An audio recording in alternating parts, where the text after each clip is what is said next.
L'histoire de Plo Koon. À travers l'immensité de la galaxie, là où les étoiles scintillent comme des témoins muets des batailles qui façonnent l'histoire, un Jedi se distingue par sa sagesse, sa maîtrise et sa tranquillité inébranlable. Plo Koon. Maître Jedi respecté et général valeureux de la Grande Guerre des Clones, il incarne l'équilibre parfait entre force et sérénité. D'un regard perçant derrière son masque respiratoire, il scrute l'univers avec une profonde compréhension de la force, sa présence imposant à la fois la peur, mais surtout le respect. Véritable stratège et allié fidèle de ses frères et sœurs Jedi, il n'hésite pas à risquer sa vie au milieu du champ de bataille pour préserver la paix, tout en portant le lourd fardeau de la guerre qui déchire l'ordre Jedi. Avec son sabre laser et sa sagesse en main, Plo Koon n'est pas simplement un guerrier. Il est un symbole de ce que l'ordre Jedi aspire à être dans un univers troublé. Mais avant d'aller plus loin, laissez-moi vous parler de notre sponsor du jour, Oli. Oli, c'est une marque de boissons énergisantes saines et des iced tea sans sucre au goût et arôme naturels. Mais la véritable particularité ici, c'est qu'Oli, c'est de la poudre que vous allez mélanger avec de l'eau pour obtenir un incroyable résultat. Personnellement, c'est dans la catégorie Iced Tea que je trouve mon petit bonheur, car c'est un excellent substitut aux autres boissons sucrées qu'on a l'habitude de consommer. Car c'est beaucoup plus sain et surtout qu'avec l'utilisation de la New Caf, cela nous évite de subir ce qu'on appelle le crash post-caféine. Et puis si vous avez une petite fibre écolo au fond de vous, sachez que consommer un pot de chez Oli, ça revient à éviter de jeter près de 50 canettes dans la nature. C'est quand même pas rien. Si vous hésitez, je vous recommande le pack découverte qui vous permettra de vous faire une meilleure idée du produit et de déterminer quel goût vous conviendrait le plus. Surtout qu'avec mon code ABSOLUTE5, vous bénéficierez d'une réduction de 5 € sur votre première commande, ce qui ramène par exemple le prix de ce pack à 19,99 € et en plus on vous fournira votre propre shaker pour confectionner vos boissons. Donc ne tardez pas trop, mais sachez que chez Oli, vous trouverez toujours votre bonheur. Tout commence sur la planète Dorin, un monde de la région d'expansion habité par les Keldor. C'est ici que naît Plo Koon. Rapidement, sa sensibilité à la force est découverte et celui-ci est repéré par le prestigieux ordre Jedi qui le place sous la tutelle d'un maître Jedi Wookiee qui serait nommé Tivoka.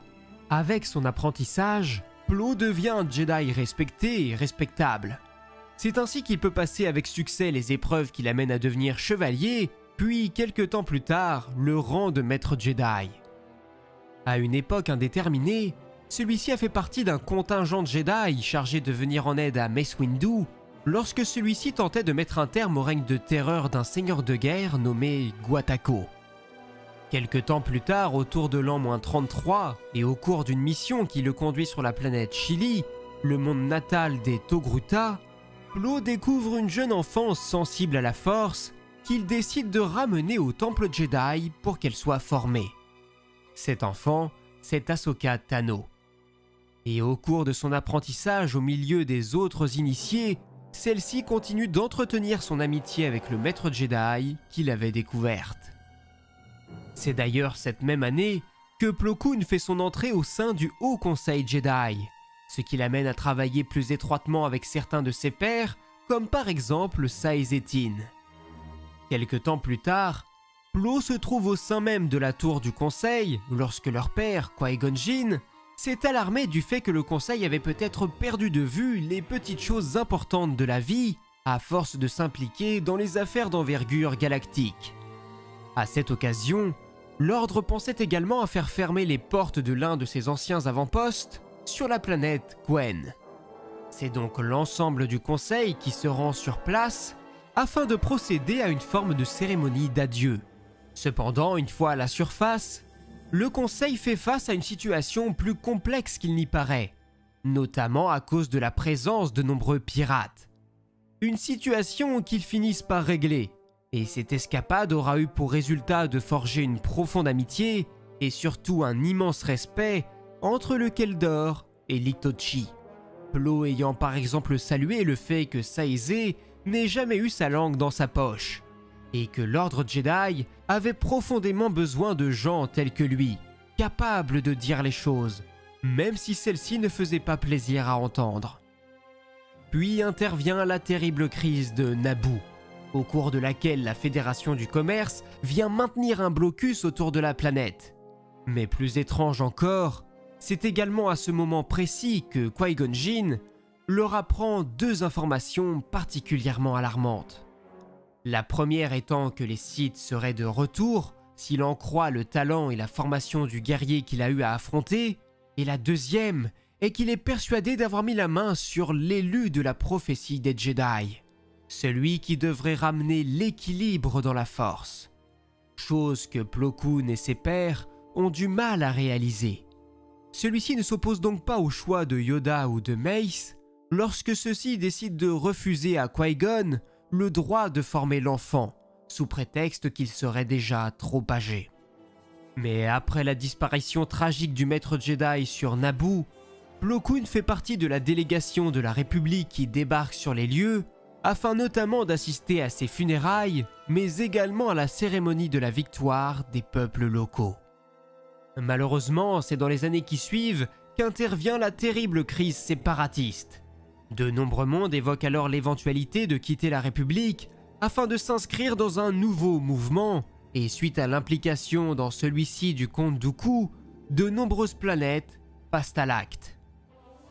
À cette époque, Plo Koon forme sa propre apprentie, Bultar Swan, qui atteint le rang de chevalier peu de temps avant la bataille de Geonosis.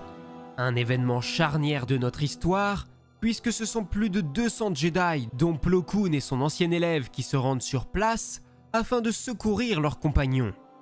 Malheureusement, même si toute cette opération est un succès, elle ne le doit qu'à l'arrivée surprise de l'armée de clones qui vient tous les secourir, alors que plus d'une centaine de Jedi avaient déjà perdu la vie. Ce premier affrontement marque le début de la tristement célèbre Guerre des clones. Rapidement, les Jedi deviennent les principaux officiers militaires de la République et nombreux sont ceux à endosser le rôle de général. C'est notamment le cas de Plo Koon, qui se voit confier le 104e bataillon de l'armée de clones de la République, que l'on surnomme également le Wolfpack, en référence à leur emblème, mais également à leur commandant, CC-3636, plus connu sous le surnom de Wolf. L'une de leurs premières opérations les amène à affronter l'une des plus terribles armes de guerre des séparatistes, le Malveillant. Plo Koon et son escorte composée de 3 croiseurs Venator sont chargés de l'intercepter et de mettre un terme à la dévastation engendrée par le navire ennemi. Mais la chose ne sera pas aisée.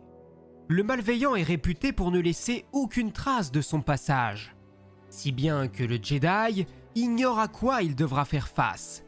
Et justement, à peine arrivé sur place, l'ennemi dévoile son jeu.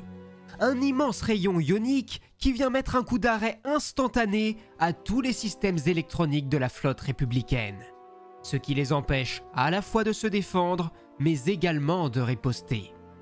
En un seul tir, le Jedi et ses hommes se retrouvent inopérants, avec comme seul espoir de survie la fuite grâce aux capsules de sauvetage. Malheureusement, ils ne pouvaient désormais compter que sur le général Skywalker, dernier officier à avoir pu tenir une conversation avec eux pour leur venir en aide. Mais le temps lui serait compté, car en attendant, les séparatistes ont envoyé des droïdes pour venir exterminer les derniers survivants. À cette occasion, Plo Koon peut démontrer qui il est réellement, et à quel point la vie de ces hommes compte à ses yeux, qu'ils ne sont pas que des chiffres, qu'ils sont tous différents, et qu'il compte bien préserver la vie d'autant de clones qu'il serait en mesure de le faire. Nous ne sommes que des clones, monsieur. Nous sommes faits pour être remplaçables. Pas à mes yeux. Et heureusement, grâce à l'effort de la jeune padawan Ahsoka Tano, placée depuis peu sous la tutelle de Skywalker, Plo Koon et 3 de ses hommes sont retrouvés sains et saufs. Tout cela uniquement grâce à la jeune Togruta, qui avait refusé de perdre espoir. Et maintenant qu'ils sont remis sur pied, leur traque du Malveillant peut reprendre. Et désormais, la République sait à quoi s'attendre. Un escadron de Y-Wing est ainsi rassemblé et peut partir en chasse. Plo Koon, de son côté, les accompagne à bord de son propre chasseur pour les escorter. Ensemble, ils peuvent retrouver la trace de leur ennemi, alors que celui-ci tente de s'en prendre à une pauvre station médicale de la République laissée sans défense. Mais grâce à la vitesse des chasseurs républicains, ceux-ci parviennent enfin à trouver la parade qui leur permet de se rapprocher suffisamment de leur objectif et d'annihiler la force de frappe principale du croiseur amiral de Grievous. Une fois la chose faite, c'est une flotte conduite par Obi-Wan Kenobi qui peut venir à bout du croiseur en le poussant à aller s'écraser sur une lune voisine. Cette première mission ayant rencontré un franc succès, Plo Koon est ensuite déployé sur Felucia afin de venir en aide aux forces de Kenobi et de Skywalker qui sont sur le point de se retrouver piégés sur place. L'appui aérien apporté par la 104e devrait ainsi leur permettre de faire replier un maximum de leurs troupes. Cependant, l'opération est légèrement compromise par l'imprudence de la jeune Ahsoka qui refuse de battre en retraite avant de comprendre son erreur et une fois sur Coruscant, le Conseil Jedi décide de la retirer du front, estimant que son comportement était trop imprudent, voire instable. Celle-ci est donc envoyée aux archives afin de servir l'ordre d'une autre façon. Quelque temps plus tard, c'est le maître Iskos qui se retrouve en péril après que son vaisseau se soit fait aborder par celui de Grievous, qui en a donc profité pour capturer le maître Jedi. Le cyborg utilise donc son captif pour envoyer un avertissement au reste de l'ordre. Heureusement, Wolf, le second de Plo Koon, parvient à capter un message codé dans l'holo envoyé par Grievous, ce qui leur permet de remonter sa trace jusque sur Saleucamaï, où Iskos peut être délivré. Dans les semaines qui suivent, Plo Koon reçoit un appel à l'aide apporté par R2 qui l'implore d'apporter assistance aux généraux Skywalker et Windu qui se retrouvent justement pris au piège sur Vancor, suite à un complot organisé par le jeune Boba Fett, fils du Mandalorien qui avait été assassiné par Mace sur Geonosis. Plo embarque donc dans l'urgence pour secourir ses compagnons. Cela fait, il prend Ahsoka sous son aile et ensemble ils débutent leur enquête pour retrouver la trace des chasseurs de primes. Celle-ci commence donc dans les bas-fonds de Coruscant et après avoir visité un 5e bar, la Padawan parvient à découvrir un indice qui pourrait bien les conduire jusqu'à Aurra Sing, la nouvelle mentor de Boba, qui se trouvait justement sur Florum. Sur place, ils sont accueillis par le pirate Hondo Ohnaka, qui se propose de les accompagner, mais Plo Koon comprend vite qu'il les emmène tout droit dans un piège, et le pirate ne cherche pas à le contredire. Je suppose que vous allez maintenant nous conduire dans un guet-apens. Oui, tout à fait. Ils vous attendent dans la taverne. Le Keldor peut alors faire face à la chasseuse de primes, à la grande surprise de celle-ci et de son apprenti, qui s'étonnent de ne pas voir Windu. Plo leur propose donc de régler tout cela pacifiquement, ce qu'ils n'avaient pas l'air d'être enclins à réaliser. Ahsoka, de son côté, en profite donc pour les surprendre, mais Boba riposte avec un explosif qui oblige tout le monde à se mettre à couvert. Le Jedi parvient toutefois à capturer Boba, tandis qu'Aurra, de son côté, décide de l'abandonner à son sort. Et grâce à l'aide de Hondo, le jeune homme décide de les informer du lieu où étaient retenus ses otages, comprenant que c'est ce que son père aurait voulu. Un peu plus tard, Plo peut participer à de nombreux conseils, notamment celui où il peut féliciter sa protégée pour ses récents progrès, mais il fait également partie du groupe qui découvre avec effroi le massacre de 2 de leurs pères Jedi par un véritable barbare après que l'escouade Delta leur ait rapporté leur corps. Ensuite, lorsque les Jedi mènent une mission d'infiltration dans la célèbre forteresse de Lola Sayu afin d'y libérer le maître Evenpeel ainsi que son équipage, les maîtres Skywalker et Kenobi se chargent de conduire cette mission, et Ahsoka est de nouveau laissée de côté, mais celle-ci décide d'imposer secrètement sa participation. Poon se charge quant à lui de superviser cette périlleuse opération à distance, dans le cas où il devrait leur venir en aide en urgence. Et justement, une fois leur mission remplie, Plo et ses hommes peuvent de nouveau partir à leur rescousse afin de s'assurer de leur retour sains et saufs.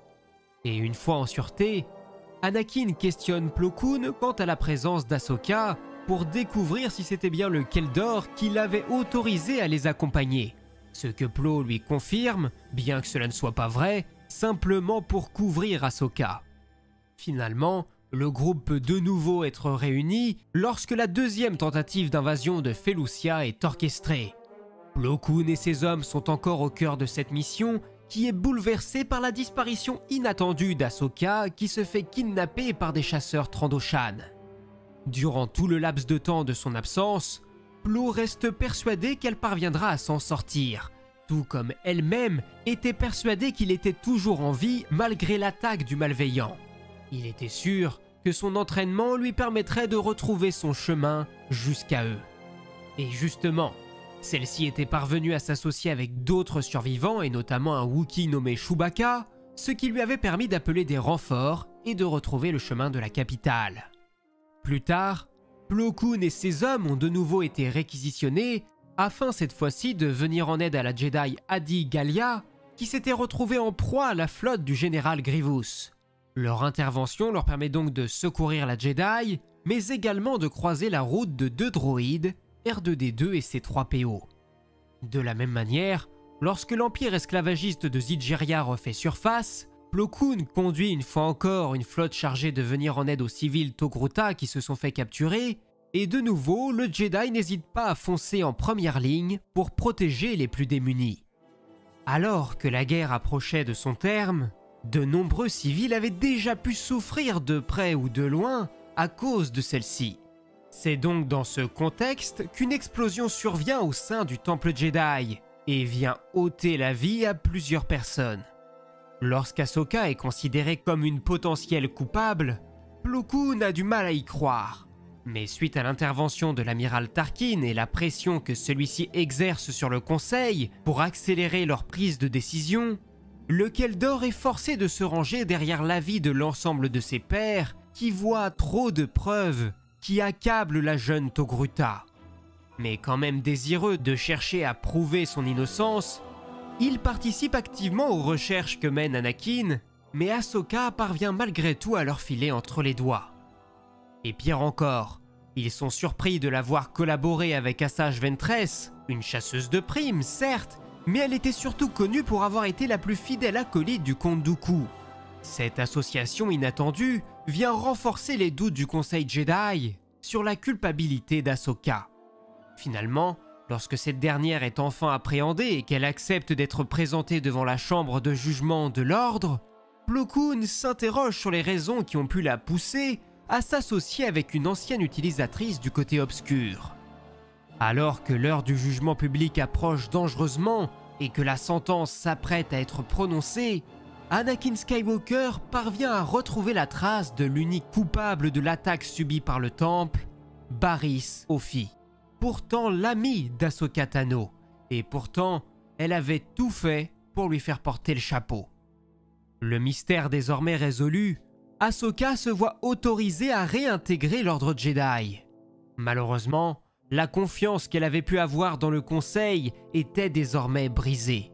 Et celle-ci préfère donc emprunter une autre voie, ce qui ne manque pas de troubler Plo Koon, qui, impuissant, n'a pu qu'observer celle qu'il avait lui-même ramenée au sein du temple, quitter les lieux, alors que son maître tente en vain de la rattraper. Malgré sa tristesse, Plo Koon ne peut pas mettre son devoir de côté. Et lorsque le temple capte un étrange signal de détresse, il est envoyé sur place pour découvrir ce qu'il en est. C'est ainsi qu'il peut mettre la main sur le vaisseau du Jedi Sif Odias ainsi que sur son sabre laser, alors qu'il était pourtant porté disparu depuis plus de 10 ans. Une enquête est donc ouverte au sein du temple pour comprendre tous les tenants et les aboutissants de cette affaire. C'est ainsi qu'Anakin et Obi-Wan peuvent découvrir que le dénommé Dark Tyrannus n'était nul autre que le comte Dooku et qu'il était le responsable derrière la commande de l'armée de clones qui avait été faite au Kaminoan.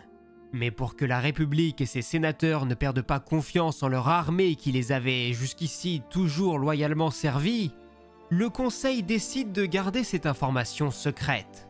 Et en parlant de Dooku, celui-ci se montre également responsable de l'extermination d'une espèce de toute une planète après que ceux-ci aient refusé de rejoindre le camp séparatiste.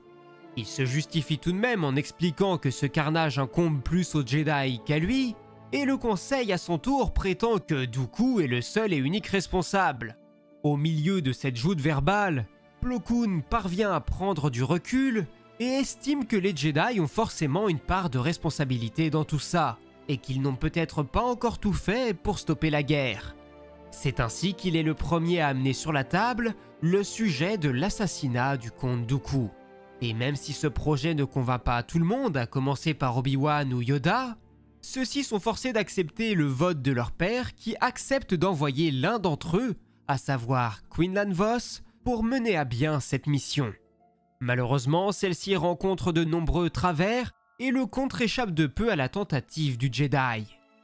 À la toute fin du conflit, au moment où Anakin et Obi-Wan menaient un ultime assaut sur Yerbana, Plo Koon était quant à lui sur Cato Neimoidia afin de participer à l'effort de guerre du 442e bataillon, ce qui leur permet de remporter une importante victoire.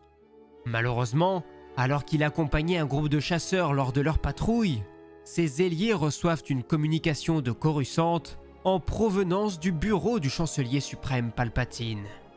Avant même qu'il ne puisse tenter quoi que ce soit, le chasseur du Keldor est abattu et vient s'écraser sur les habitations.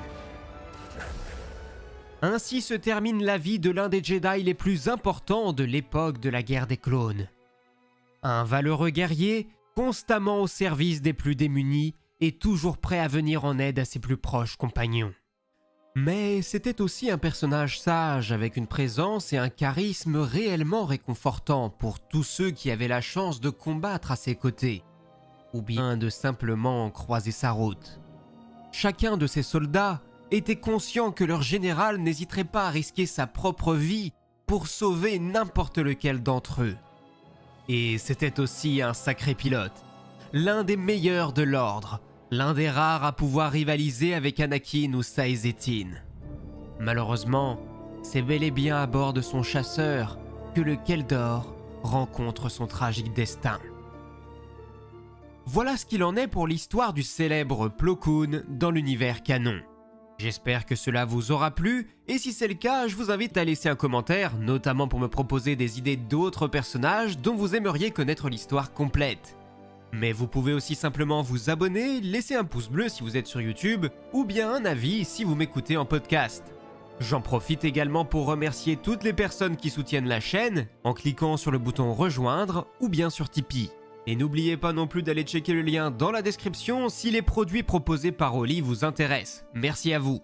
Et de mon côté, eh bien moi il ne me reste plus qu'à vous dire à la prochaine et que la force soit avec vous, c'était Absolute. Ciao.